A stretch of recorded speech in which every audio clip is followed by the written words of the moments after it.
Bonjour à tous, c'est Vivi Moon. Je vous présente le tarot de l'éternel féminin de Carole Anne Ekenazi et illustré par Marie-Gaëlle Aubry.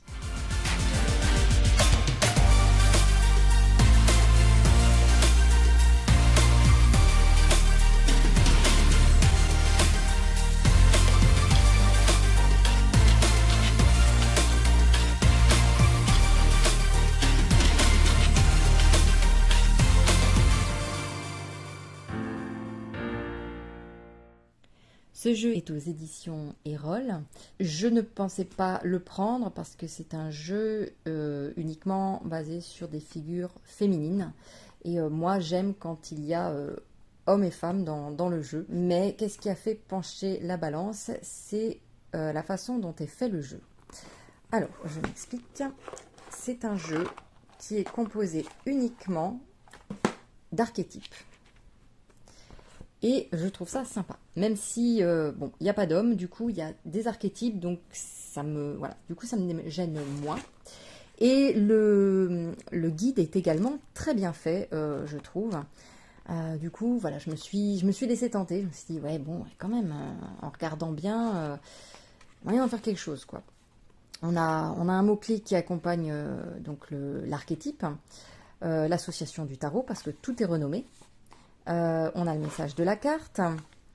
Bon, si on veut incarner, voilà, l'action ou la visualisation à faire, le mantra si on veut, la question sacrée que l'on peut être amené à se poser par rapport à cette carte, et sa dimension divinatoire. Voilà ce que ça peut vouloir dire. On a, je crois, aussi des tirages d'exemples. Voilà, on nous explique un peu comment s'en servir. Même si après vous faites comme vous voulez. On a des couleurs, donc on a la tribu de l'eau, la tribu du feu, voilà. Hop. Donc en couleur en plus, plutôt bien. Alors, donc là on a des bordures en couleur qui reprennent du coup les bordures du guidebook. En temps normal, je n'aime pas, mais là c'est comme dit, c'est un tarot archétype, hein, donc voilà, je comprends qu'on ait un besoin de mettre cette bordure pour voilà, un petit peu montrer les familles.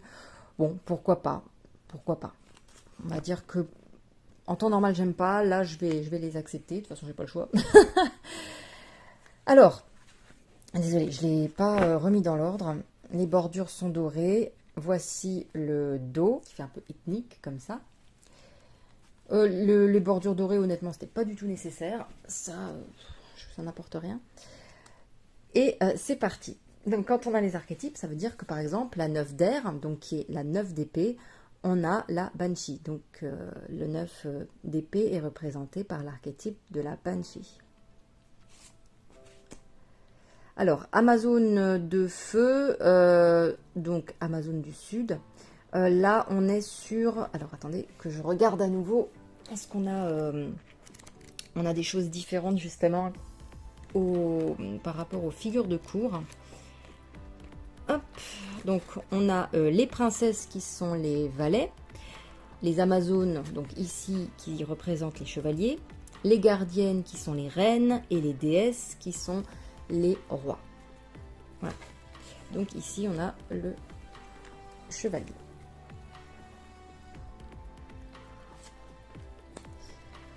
On a le diable, et vous voyez, on n'a pas le nom du diable, hein, on n'a que la numérotation ici, justement pour qu'on ait le nom de l'archétype du diable qui a été choisi, et ici c'est l'enchaîné. 8 de denier, c'est la danseuse. 2 de denier, c'est la funambule. Ce que je regrette un peu, et ça se voit pas à la caméra, c'est que les couleurs ne sont pas... Alors, c'est pas que je veux qu'elles soient punchy, hein, c'est pas du tout ça. Mais bon, on a l'impression parfois qu'il y a une espèce de voile sur certaines, un voile un peu grisonnant qui a été mis. Je trouve ça un petit peu dommage. Voilà, j'aurais voulu un petit peu plus de vibrance, on va dire, au niveau des couleurs qu'elles ressortent un petit peu mieux. Voilà. Surtout quand on a des bordures comme ça de couleurs. Bon, alors évidemment, s'il y a beaucoup de couleurs là, plus encore de la couleur forte sur la bordure, c'est vrai que du coup, ça va claquer au visage. Mais à la limite, voilà, j'aurais quand même voulu un petit peu plus de vibrance pour le personnage représenté. Du coup, elles paraissent parfois un peu ternes. Voilà. Ça fait un peu terne. Donc là, on a l'impératrice qui est la généreuse. 3 d'épée avec la sirène. 10 d'épée avec la dame blanche. 5 d'eau avec l'endeuillé. La déesse d'eau, donc la reine, qui est la déesse des marées. 10 de coupe, la radieuse, avec les couleurs de l'arc-en-ciel. Là, on a l'ermite, qui est l'éclaireuse. On a la mort, qui est la faucheuse, du coup, rock'n'roll. La 4 de coupe, l'odalisque. As de denier, la féconde. 6 de denier, la mère Noël. Je trouve que c'est bien trouvé hein, pour l'ensemble. Bon, pour l'empereur, on a la pharaone. Pour la force, on a la dompteuse, effectivement. Là, pour le fou, on a la gitane, un petit peu qui représente l'esprit libre de parcourir tous les chemins, voilà, sans entrave. Et vous voyez, elle n'est pas au bord de la falaise, mais par contre, le danger est quand même bien présent. Et elle a un chat qui est un petit peu plus, par rapport au chien, qui est un petit peu plus, qui est moins dompté et plus, qui a plus un esprit sauvage. Voilà. Ici, c'est le hiérophant, donc qui est la druidesse. Les amoureux, donc ici, c'est l'amoureuse. 10 de denier avec la matriarche. Le soleil avec la femme solaire.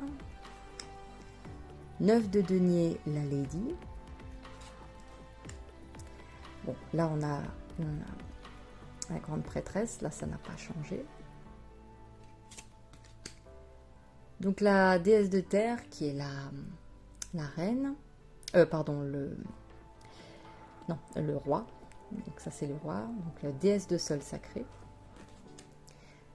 7 de bâton avec la sauvage.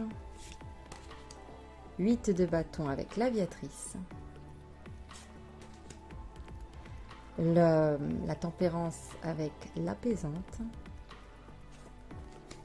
7 de denier avec la paysanne.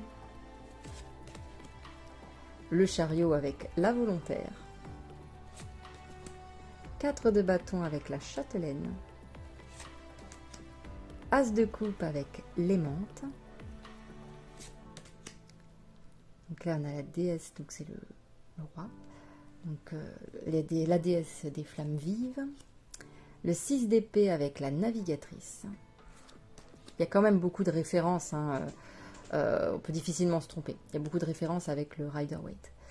Le roi d'épée avec la déesse de l'éther. Le 3 de bâton avec la créatrice. 2 de bâton avec la visionnaire. Puis on a un peu tous les styles, hein. On a différentes cultures, différents âges. On a aussi du moderne, du moins moderne, voilà, des tribus et puis du monde moderne.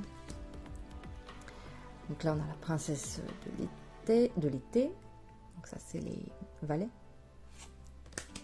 10 de bâton avec l'impératrice malheureuse. Alors est-ce qu'elle a perdu son époux et du coup elle se retrouve avec tout le poids de la monarchie sur ses épaules.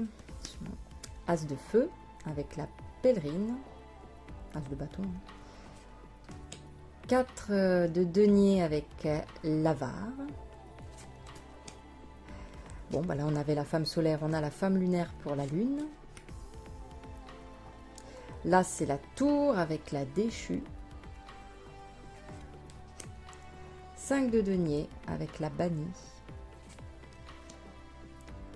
La gardienne du feu, donc ça c'est la reine, gardienne de la joie. le 2 d'épée avec la sorcière. Bon, le magicien, là, on a la magicienne, ça ne change pas beaucoup. L'étoile, on a la fée. Pour le jugement, on a l'ange messager.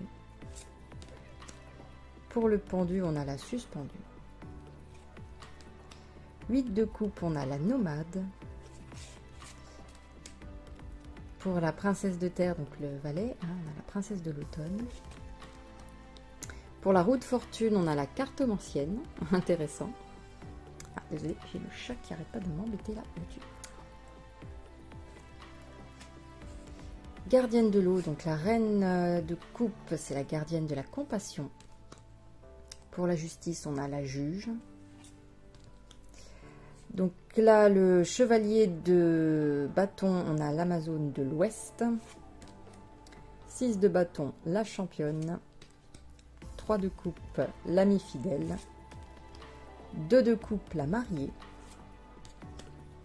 5 de bâton, la querelleuse. Le valet de coupe, la princesse du printemps. Chevalier de coupe, l'amazone de l'Est. Ce qui est assez étonnant parce qu'on aurait presque vu de l'épée ici. Ensuite, le 7 de coupe avec la rêveuse. Là, on a le 5 d'air, je me demande si, le 5 d'épée. Je me demande si j'ai pas confondu avec le 3 d'épée tout à l'heure parce que les chiffres sont pas forcément évidents là. Peut-être que tout à l'heure c'était le 3 d'épée, j'ai dû confondre. Du coup là c'est le 5 d'épée, c'est la vampire. Ou alors je l'avais pas fait passer, je sais plus. Gardienne de terre, donc la reine de denier avec la gardienne de la bienveillance. Le valet d'épée avec la princesse de l'hiver. Donc on a les saisons, hein, vous avez remarqué. 4 d'épée, on a la guérisseuse. 7 d'épée, la pirate. 9 de bâton, la guerrière. La reine d'épée avec la gardienne du détachement. 3 de denier, la bâtisseuse. L'as d'épée, la disciple du vent. Pour le monde, on a la merveilleuse. Pour la le chevalier d'épée, on a l'amazone du Nord. Pour la 9 de coupe, on a la marraine fée. Pour le 6 de coupe, on a l'enfant. Et pour le 8 d'épée, on a la captive. Voilà, et moi j'aime bien parfois tirer en disant, ben voilà, quel archétype en ce moment je représente. Et puis vers quel archétype je devrais plutôt me tourner, ou voilà, pendant mon enfance, quel a été voilà, mon archétype, etc. Enfin, à différentes périodes. J'aime bien tirer voilà, des archétypes. Je trouve que c'est assez sympa comme ça. C'est amusant en plus. Voilà, donc il y a que des femmes, mais pour le coup, voilà, sous forme d'archétype comme ça. Et comme j'ai dit, le guidebook est vraiment bien fait. À titre d'exemple, si on regarde la force, qu'est-ce qu'on nous dit? Parce qu'on a un message de la carte. Hop, je suis la dompteuse et regarde, pour apprivoiser le lion, j'ai posé mon fouet et je me suis seulement servi de mon calme et de mon alignement intérieur. Toi aussi, tu as des éléments à domestiquer, à surmonter. Ne pense pas y parvenir par la brutalité et l'entêtement. Main de fer peut-être, mais gants de velours sûrement. Commence par apprendre à gouverner ton territoire intérieur, tes instincts, tes peurs, tes doutes. Dompte-toi en douceur. Plus tu seras maîtresse de ta propre personne, plus tu pourras aussi accueillir en sérénité n'importe quel événement extérieur. Et j'aime bien cette façon de parler, donc on a un message de l'archétype. Bon, la visualisation, ça j'utilise pas. L'action non plus, j'utilise pas. Le mantra, bon, j'ai la force qu'il faut pour dompter tous les fauves à l'intérieur de moi. Voilà, ça reprend ce qui a été dit. La question sacrée, bon, ça je l'utilise pas non plus. Et la dimension divinatoire, voilà, si on a fait un tirage, on va dire, plus de guidance ou de choses comme ça. Tu vas faire face à des événements qui nécessiteront beaucoup de self-control. Il faudra prendre de la hauteur et dominer ses pulsions ou démons intérieurs. Ce sera comme un baptême du feu pour t'aider à être plus en maîtrise de tes émotions. Voilà, et je trouve que c'est bien écrit en fait. C'est agréable à lire et à comprendre aussi. Voilà, eh bien j'espère que la présentation de ce tarot vous aura plu. Je vous fais à tous plein de gros bisous et je vous dis à très bientôt. Prenez soin de vous.